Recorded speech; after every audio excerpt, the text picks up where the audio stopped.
नमस्कार विद्यार्थी मित्रांनो, आजच्या या व्हिडिओमध्ये आपण अत्यंत महत्वाचा असा टॉपिक कव्हर करून घेणार आहोत जो 5वी पासून ते 10वी 12वी पर्यंत परीक्षेमध्ये हमखास विचारला जाणारा हा प्रश्न प्रकार आहे। तर चला आज आपण क्वेश्चन टॅग किंवा यालाच दुसरे नाव आहे खास करून परीक्षेमध्ये फसवण्यासाठी विचारलं जातं ऍड टेल टॅग म्हणून हा टॉपिक आज आपण शिकणार आहोत। हा टॉपिक खूप महत्वाचा आहे, त्याच्यामुळे हा व्हिडिओ तुम्ही काळजीपूर्वक शेवटपर्यंत बघा। आय होप की या व्हिडिओच्या माध्यमातून तुमचे क्वेश्चन टॅगवर आधारित सगळे डाऊट्स क्लिअर होतील। तर चला आपण क्वेश्चन टॅग शिकायला सुरू करूयात। शॉर्ट टेक्निक जर वापरायचं म्हटलं तर डेफिनेटली या ठिकाणी मी क्वेश्चन टॅगचे 4 वेगवेगळे टाइप्स पाडलेले आहेत। ऍक्च्युली टाइप्स म्हणायला नाही, पण एक शॉर्ट टेक्निक म्हणून आपण लक्षात ठेवायचं आहे की क्वेश्चन टॅग करत असताना 4 वेगवेगळ्या प्रकारे केलं जातं। सगळ्यात महत्वाचं टेन्स, जर टेन्सची वाक्य जर याच्यापूर्वी माझे टेन्सचे व्हिडिओ अपलोड झालेले आहेत ते बघा, जेणेकरून तुमचे डाऊट्स टेन्स बद्दलची क्लिअर होतील। तर जिथे तुम्हाला टेन्सवर आधारित सगळे वाक्य दिसतात त्या वाक्याचं क्वेश्चन टॅग वेगळ्या पद्धतीने केलं जातं। त्याच्यानंतर इम्परेटिव्ह आहे, इम्परेटिव्ह सेंटेन्सचं क्वेश्चन टॅग वेगळ्या पद्धतीने केलं जातं। त्याच्यानंतर लेट्स न स्टार्ट होणारी जी वाक्य आहेत या वाक्याचं क्वेश्चन टॅग वेगळ्या पद्धतीने केलं जातं। आणि अदर सेंटेन्सेस आहेत ते मी तुम्हाला शिकवताना सांगणारच आहे। तर अशा प्रकारे आपण क्वेश्चन टॅग टोटल या 4 वेगवेगळ्या माध्यमातून शिकणार आहोत। ठीक आहे, इथपर्यंत समजलं असेल तर चला एक शॉर्ट टेक्निकच्या माध्यमातून आधी आपण क्वेश्चन टॅगची स्ट्रक्चर समजून घेऊया की क्वेश्चन टॅग करत असताना तुम्हाला बेसिक आधी कोणकोणत्या गोष्टी कराव्या लागतील। परीक्षेमध्ये तुम्हाला क्वेश्चन टॅग विचारला कसा जातो तर डायरेक्ट एक सेंटेन्स दिलं जातं आणि ब्रॅकेटमध्ये ऍड अ क्वेश्चन टॅग अशी सूचना दिली जाते। तर त्यावेळेस तुम्हाला पहिली स्टेप काय करायची आहे, शॉर्ट ट्रिक्स मी या ठिकाणी सांगत आहे, ती शॉर्ट ट्रिक तुम्ही लक्षात ठेवा की पहिली शॉर्ट टेक्निक काय आहे की दिलेलं वाक्य तुम्हाला जशाला तसं लिहायचंय। पहिली स्टेप कंपल्सरी फिक्स करून ठेवा की क्वेश्चन टॅग करत असताना तुम्हाला जे वाक्य दिलेलं आहे ते वाक्य जशाला तसं लिहा आणि त्याच्यानंतर तुम्हाला कॉमा द्यायचा आहे। कॉमा दिल्यानंतर बघा दिलेल्या वाक्यातला दुसरा महत्वाचा मुद्दा आहे हेल्पिंग व्हर्ब। हेल्पिंग व्हर्ब तुम्हाला शोधून काढायचा आहे। ठीक आहे, आता हेल्पिंग व्हर्ब्स कोणकोणते आहेत तर ते आपण थोडंसं समजून घेऊयात। ठीक आहे, हेल्पिंग व्हर्ब म्हणजे क्रियापदाला सहाय्य करण्यासाठी वाक्यामध्ये सहाय्यकारी क्रियापद वापरले जातात। तर हे या ठिकाणी महत्वाचे 3 आहेत। मी नेहमी स्टोरीच्या स्वरूपामध्ये सांगत असते बघा की महत्वाचे 3 आहेत। टू डूचे 3 आहेत, डू डज डीड, त्याच्यानंतर टू बीचे 5 आहेत, am is are was were, आणि त्याच्यानंतर टू हॅवचे 3 आहेत, हॅव हॅज हॅड। आता हेल्पिंग व्हर्ब या ठिकाणी मी शॉर्ट पद्धतीने इंडिकेट करते बघा, तुम्हाला केवढे लक्षात राहतं ते आपण थोडंसं विचार करूयात। हे तर हेल्पिंग व्हर्ब कोणकोणते आहेत हे जर तुम्हाला वाक्य दिसलं तर ते जसं तसं बाहेर काढायचे। Do does did, have has had, am is are was were, हे झाले प्रायमरी हेल्पिंग व्हर्ब्स आहेत। त्याच्यानंतर मॉडेल काही आहेत हे देखील तुम्हाला इथे घेणं गरजेचं आहे। शाल, will, can, could, may, might, must, will, would.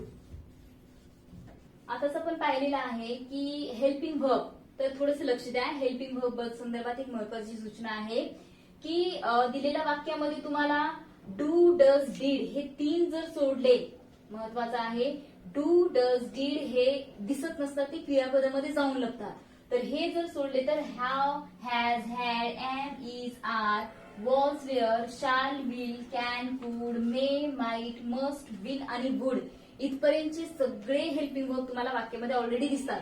म्हणून न दिसणारे जे काही डू डज डीड आहेत हे तुम्हाला मात्र काळजीपूर्वक दिलेल्या वाक्यातल्या क्रियापदानुसार ते शोधून घ्यावं लागेल आणि ते तुम्हाला या ठिकाणी घ्यावं लागेल। हे कसं आहे ते वाक्य शिकवत असताना मी तुम्हाला पुढे समजून सांगणार आहे। सध्या तर एवढंच लक्षात राहू द्या की क्वेश्चन टॅग करत असताना दिलेलं वाक्य जशाला तसे लिहा, नंतर कॉमा द्या, त्याच्यानंतर दिलेल्या वाक्यातलं हेल्पिंग व्हर्ब तुम्हाला घ्यायचं आहे। याच्यानंतरचं थोडंसं महत्वाचं आहे की माझ्या भाषेमध्ये मी या ठिकाणी नॉटचा खेळ म्हणते। ठीक आहे, नॉटचा खेळ म्हणजे दिलेल्या वाक्यामध्ये नॉट जर असेल तर ते घ्यायचं नाही। ठीक आहे, नॉट जर असेल तर घ्यायचं नाही, मात्र नसल्यास तुम्हाला नॉट घ्यावे लागेल। याला काय म्हटलं जातं? नॉटचा खेळ. म्हणजेच आपल्या ग्रॅमॅटिकली भाषेमध्ये होकारार्थी वाक्याचं नकारार्थी करायचे आणि नकारार्थी वाक्याचं होकारार्थी. हे एवढं म्हणलं तर अवघड जाईल. तर सोप्या भाषेमध्ये दिलेला वाक्य जर तुम्हाला नॉट दिसत नसेल तर शॉर्ट नॉट, ज्याला कॉन्ट्रॅक्टेड फॉर्म म्हणलं जातं, ते घ्यायचे. आणि मात्र जर असेल ऑलरेडी तर नॉट घ्यायची गरज नाही. फक्त हे हेल्पिंग वर्ब तुम्हाला घ्यायचं आहे. दिलेलं वाक्य जशाला तसं घेतलं, त्याच्यानंतर कॉमा दिला, त्याच्यानंतर हेल्पिंग वर्ब घेतलं आणि नॉटचा खेळ पॉझिटिव्ह निगेटिव्ह हे आपल्याला घ्यायचं आहे.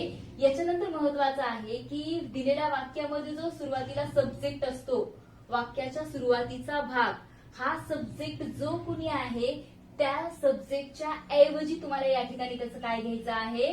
प्रोनाउन घ्यायचं आहे. ठीक आहे. प्रोनाउन त्याच्यामध्येही प्रथम म्हणजे पर्सनल प्रोनाउन तुम्हाला या ठिकाणी घ्यायचं आहे. हे प्रोनाउन फक्त आणि फक्त 8 आहेत, त्याच्यापैकीच योग्य घ्यायचे. ते कोणकोणते बघा? I, we, you, he, she, it आणि दे. ओके. एवढ्या 8 पैकीच योग्य ते तुम्हाला या ठिकाणी प्रोनाउन घ्यायचं आहे. आय जर असेल तर आय घ्या, वी असेल तर वी घ्या, एखादा यू असेल तर यू, एखादा पुरुषवाचक मुलगा किंवा पुरुष असेल तर या ठिकाणी ही घ्यायचे. स्त्रीलिंग दाखवत असेल तर शी घ्यायचं आहे. एखादा निर्जीव असेल किंवा एखादा अॅनिमल सिंग्युलर असेल तर इट घ्या. आणि दे जर घ्यायचं असेल तर सुरुवातीला सब्जेक्टच्या ठिकाणी जर एखादं अनेकवचनी सजीव असेल किंवा निर्जीव असेल तर त्यांच्यासाठी त्या ठिकाणी दे घ्यायचं आहे. आणि सगळ्यात शेवटी क्वेश्चन मार्क. तर चला, आज आपण सुरुवातीला पहिली स्टेप आहे क्वेश्चन टॅगची की स्ट्रक्चर समजून घ्या. क्वेश्चन टॅग करत असताना तुम्हाला दिलेलं वाक्य जशाला तसे लिहायचं आहे. त्याच्यानंतर कॉमा द्यायचा आहे.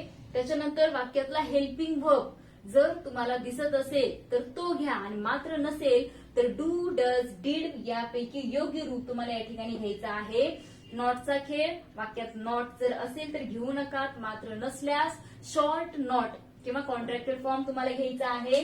आणि त्याच्यानंतर वाक्यातलं सब्जेक्ट नुसार तुम्हाला योग्य तो प्रोनाउन या 8 पैकी घ्यायचा आणि शेवटी क्वेश्चन मार्क द्यायचा आहे. हा स्ट्रक्चर जी आहे ती या टेन्स साठी महत्वाची आहे. टेन्सच्या प्रकाराची वाक्य करण्यासाठी या ठिकाणी आपण ही स्ट्रक्चर बघणार आहोत. चला परत एकदा ही शॉर्ट स्ट्रक्चर आपण आपल्या स्क्रीनवरती डिस्प्ले करूयात आणि याच्यावर आधारित जे काही एक एक प्रकार आहेत ते आपण क्वेश्चन टॅग वाक्याच्या आधारे करायला शिकणार आहोत. तर पहिला प्रकार आपण अभ्यासणार आहोत टेन्सवर आधारित जे सेंटेन्स आहे त्याचं क्वेश्चन टॅग कसं करायचं.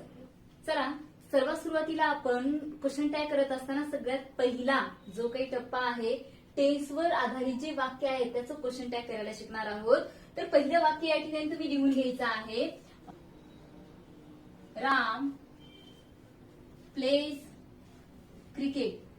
हे पहिलं वाक्य आहे. या ठिकाणी राम प्लेज अ क्रिकेट असं वाक्य दिलेलं आहे आणि तुम्हाला प्रश्न विचारलेला आहे, सूचना दिलेली आहे ऍड अ टेल टॅग. असं जर तुम्हाला प्रश्न विचारला असेल तर एकदम सोपा आहे. आपला पहिला फॉर्म्युला काय आहे की दिलेलं वाक्य तुम्हाला जशाला तसं लिहायचंय. तर ओके, या ठिकाणी मी उत्तर लिहित आहे.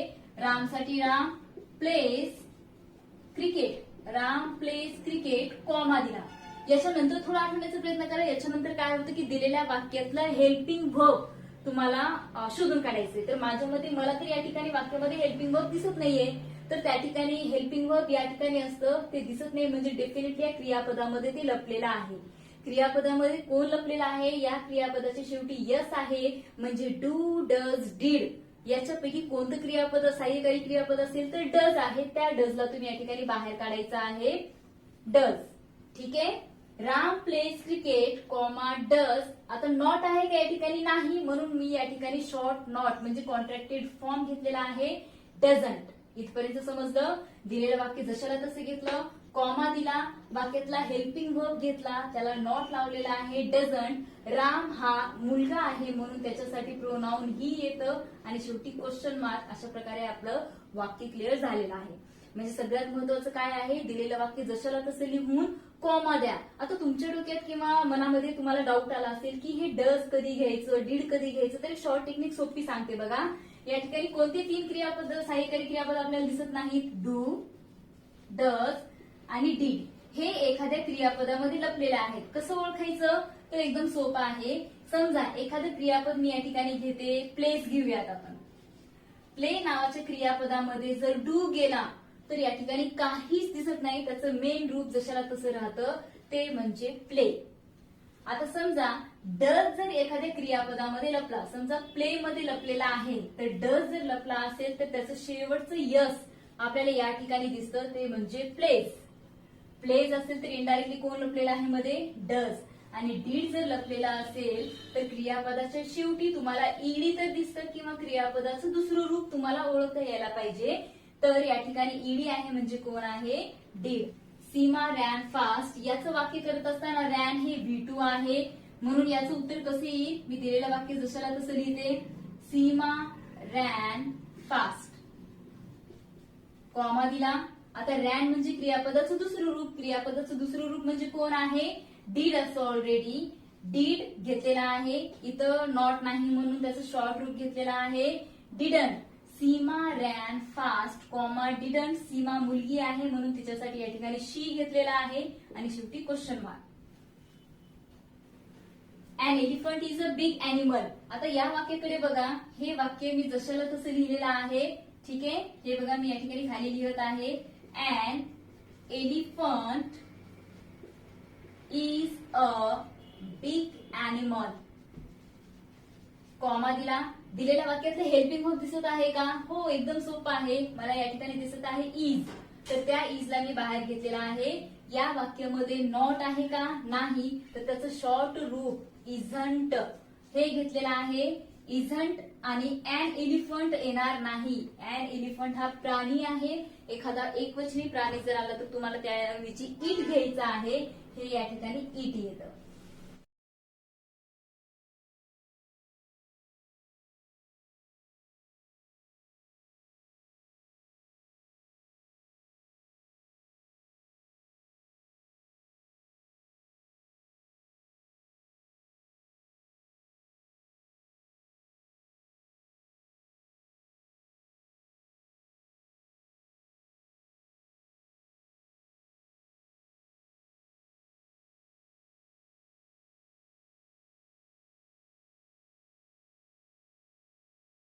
क्वेश्चन टॅग करत असताना कॉन्ट्रॅक्टेड फॉर्म देखील जाणून घेणं गरजेचं आहे. तर चला एका मिनिटामध्ये आपण कॉन्ट्रॅक्टेड फॉर्म म्हणजे संक्षिप्त रूप कसे बनवले जातात हे आपण समजून घेऊयात. तर या ठिकाणी परीक्षेत विचारले जाणारे किंवा क्वेश्चन टॅग करत असताना तुम्हाला जे हेल्पिंग वर्ब्स लागणार आहेत ते एवढेच आहे, त्याच्या बाहेरचं एक सुद्धा हेल्पिंग वर्ब तुम्हाला विचारलं जाणार नाही. म्हणून हे सगळे हेल्पिंग वर्ब याची कॉन्ट्रॅक्टेड फॉर्म क्वेश्चन टॅग करत असताना महत्वाचे आहे. तर ते कसे बनवायचे थोडंसं लक्ष द्या. नॉट मध्ये ऍक्च्युली NOT नॉट ओ असतं, तर हे ओ आपण काढून टाकूया. शिल्लक काय राहिलं, फक्त NT राहिलं. याच्यामध्ये तुम्ही अपॉस्ट्रॉफ द्या आणि ते या ठिकाणी ऍड करायचं आहे. पण 3 असे हेल्पिंग वर्ब आहेत जे कुणाचंच ऐकत नाहीत, ते नियमाच्या बाहेरचे आहेत, ते थोडेसे वेगळे कॉन्ट्रॅक्टेड फॉर्म बनवतात, ते आपण सगळ्या शेवटी पाठवूयात. एम नॉट, त्याच्यानंतर शाल नॉट आणि विल नॉट हे मी बॉक्समध्ये टाकलेलं आहे, ते आपण सगळं शेवटी घेऊयात. तर चला आपण कॉन्ट्रॅक्टेड फॉर्म करायला शिकणार आहोत. डू नॉट, डू घेतलेला आहे आणि त्याला लगेच आपण NT डोंट घेतलेला आहे. डज नॉट, डझंट लिहून घ्यायचा आहे. Did not, didn't, am not सोडून देते, मी सगळ्या शेवटी घेते. Is not, isn't, are not, aren't,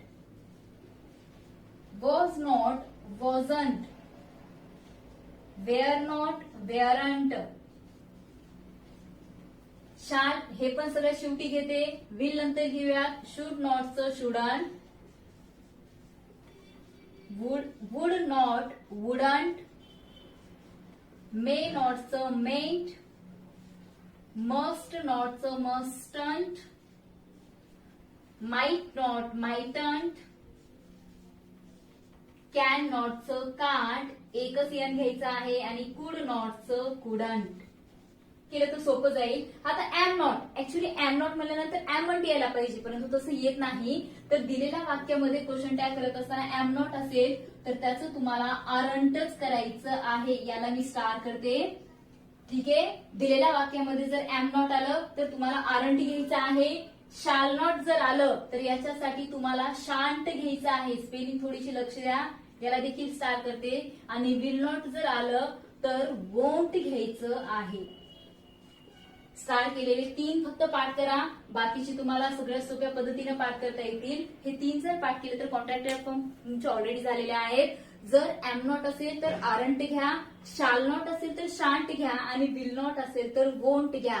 अशा प्रकारे आपण कॉन्ट्रॅक्टेड फॉर्म शिकलेला आहोत आणि याच्यावर आधारित क्वेश्चन टॅग वगैरे कसं करायचं हे आपण वाक्य घेऊयात. पहिल्या वाक्याचं क्वेश्चन टॅग करत असताना दिलेलं वाक्य जशाला तसं लिहिलं आणि याच्यानंतर कॉमा दिला. ओके, कॉमा दिल्यानंतर तुम्हाला काय करायचं, वाक्यामधलं हेल्पिंग वर्ब शोधायचे. हेल्पिंग वर्ब कोण आहे, एम आहे. तर आता एम जशाला तसं दिलेल्या वाक्यामध्ये जर एम आलं तर तुम्हाला त्या ठिकाणी काय घ्यायचं आहे, आरंट घ्यायचा आहे. आरंट राहिलेला भाग आय क्वेश्चन मार्क. हे समजलं असेल तुम्हाला. Smita will come tomorrow. आता दिलेल्या वाक्यामध्ये विल आलेला आहे. दिलेलं वाक्य जशाला तसं लिहिलं, नंतर कॉमा दिला. आता विल आणि पुढे नॉट नाही म्हणून विल नॉट घ्यावं लागेल मला. तर विल नॉट न घेता तुम्हाला त्याचं कॉन्ट्रॅक्टेड फॉर्म काय घ्यायचा आहे, वोंट घ्यायचा आहे.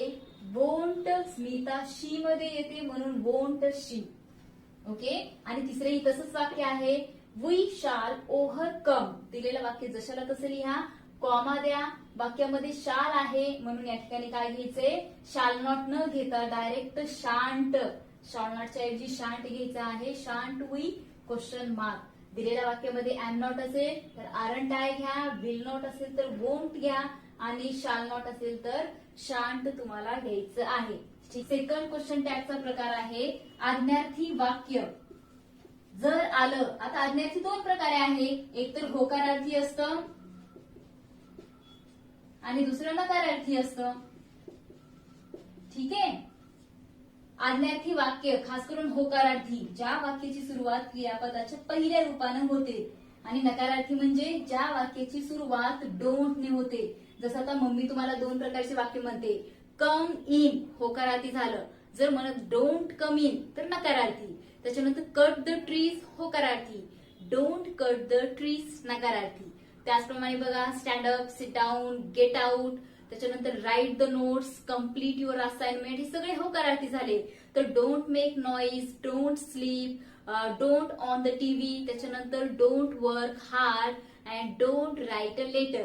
अशा प्रकारचे वाक्य नकारार्थी झाले. तर शॉर्ट टेक्निकच्या स्वरूपात सांगते की क्वेश्चन टॅग करत असताना जर अशा प्रकारचे वाक्य विचारले गेले आणि खास करून ते आज्ञार्थी असतील, होकारार्थी असले तरी चालतील, नकारार्थी असले तरी चालतील, तर काय करायचं तुम्हाला, अशा वेळेस दिलेलं वाक्य जशाला तसं लिहून कंपल्सरी तुम्हाला त्या ठिकाणी काय घ्यायचं आहे, विल यूज घ्यायचं आहे. तर चला याच्यावर आधारित आपण वाक्य कव्हर करून घेऊयात.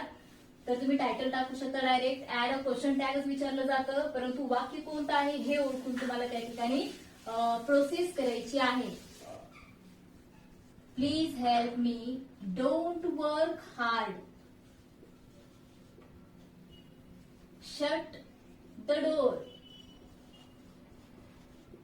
ओके, हे सगळे कसे आहेत ते वाक्य, हे सगळे वाक्य आज्ञार्थी आहेत. मग ते पॉझिटिव्ह असो किंवा निगेटिव्ह असो, कोणते असे ना, पण आपलं अट काय म्हणते, आज्ञार्थी असेल तर जशाला तसं लिहायचंय. आता हे वाक्य मी जशाला तसं लिहिलं आहे, डायरेक्ट तुम्हाला काय घ्यायचं आहे, विल यू. हे देखील आज्ञार्थी आहे म्हणून या ठिकाणी काय येईल, विल यू. आणि हे देखील आज्ञार्थी आहे म्हणून कॉमा देऊन विल यू घ्यायचं आहे. ज्या वाक्याची सुरुवात लेट्स ने होते अशा प्रकारचे वाक्य करत असताना दिलेलं वाक्य जशाला तसं लिहा, कॉमा द्या आणि त्याच्या पुढे कंपल्सरी तुम्हाला शाल वीच घ्यायचं आहे. म्हणून हे तुम्ही पाठ करून टाका. ठीक आहे. आतापर्यंत आपण टेन्सचे सगळे बघितलेले आहेत.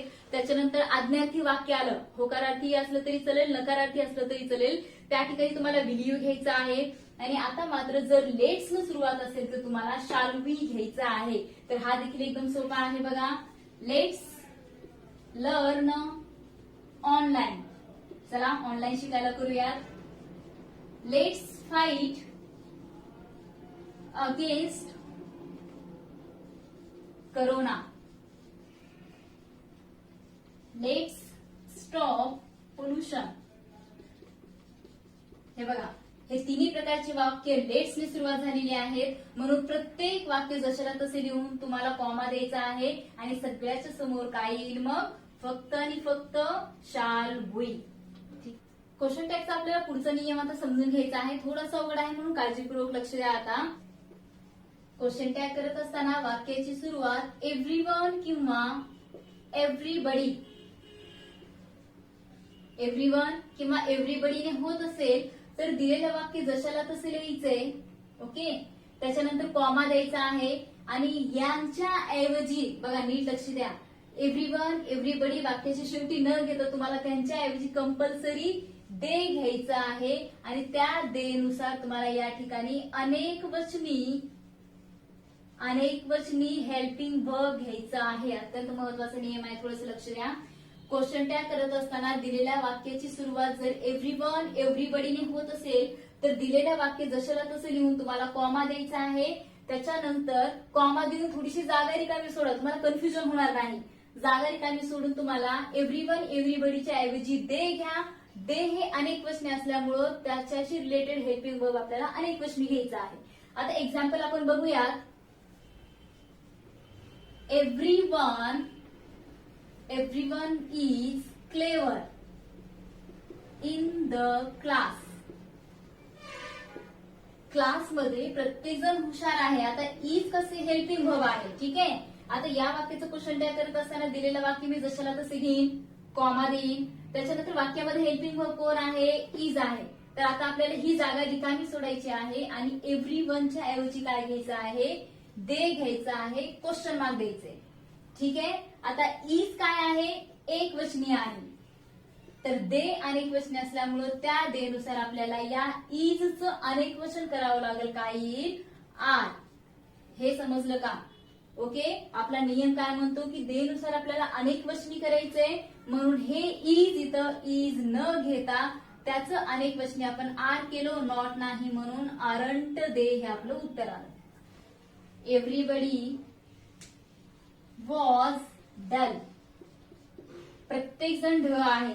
तर दिलेलं वाक्य जशाला तसं लिहून कॉमा द्यायचंय. आता एव्हरीबडीच्या ऐवजी काय येईल, थोडीशी जागा सोडून दे येईल. ओके, आता वॉज हे एक वचनी आहे, परंतु दे नुसार आपल्याला अनेक वचनी क्रियापद घ्यायचे. ते म्हणजे कोण आहे, वेअर. इथं नॉट आहे का, नाही. वेरंट दे हे उत्तर या ठिकाणी येईल. ठीक आहे, ठीक आहे. हा नियम समजल्यानंतर थोडंसं पुढे लक्ष द्या. आणखी पुढचा थोडासा नियम वेगळा आहे बघा. नो वन जर नो वन नो बडीने जे वाक्य सुरू होतात ते वाक्य देखील तसंच घ्यायचंय. या दोघांच्या ऐवजी तुम्हाला शेवटी दे वापरायचा आहे. ओके, आणि त्या दे नुसार तुम्हाला या ठिकाणी अनेक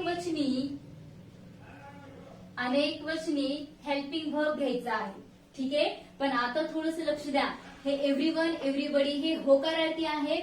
तर नो वन नो बडी मध्ये ऑलरेडी नो आहे, म्हणून अशा प्रकारच्या वाक्यामध्ये तुम्हाला नॉट घ्यायची गरज नाही. उदाहरणासाठी बघूयात आपण. No one is present today. आज कोणीही प्रेझेंट नाही असं वाक्य दिलेलं आहे. तर बघा, नो वन वाक्याची सुरुवात झालेली आहे, म्हणून वाक्याच्या शेवटी कॉमा द्या. त्याच्यानंतर वाक्यामध्ये नो वनच्या ऐवजी तुम्हाला काय घ्यायचं आहे, दे घ्या. दे घेतल्यानंतर अनेक वचनी इजचं अनेक वचन काय येईल, आर येईल. आता मला सांगा, या ठिकाणी नॉटचा खेळ खेळायची गरज आहे का, नाही. कारण नॉट ऑलरेडी या नो मध्ये आहे. म्हणजे दिलेल्या वाक्यामध्ये कॉमन जर नियम आपण लक्षात घेतला तर everyone everybody, no one nobody हे चार जर वाक्य याच्याने सुरुवात होत असतील तर सगळे वाक्य जशाला तसे लिहायचे. शेवटी कॉमा द्यायचा आणि थोडीशी जागा सोडून यांच्याऐवजी काय घ्यायचं, तुम्हाला सगळ्या शेवटी दे घ्यायचा आहे. मात्र एव्हरीवन एव्हरीबडी असेल तर त्याच्यानुसार अनेक वचनी क्रियापद घेऊन नॉट तुम्हाला या ठिकाणी घ्यावं लागेल. आणि नो वन नो बडी मध्ये ऑलरेडी नॉट आहे, म्हणून याच्यानुसार अनेक वचनी क्रियापद घेताना इथं नॉट घ्यायची गरज नाही. तर ठीक आहे, याच्यावर आधारित काही वाक्य तुम्हाला स्क्रीनवर दिसत असतील आणि ते तुम्ही बघून तुम्ही अभ्यास करायचं आहे. अशा प्रकारे आपलं क्वेश्चन टॅग संपलेला आहे आणि स्क्रीनवर दिलेला अभ्यास तुम्ही पूर्ण करून घेऊ शकता. धन्यवाद.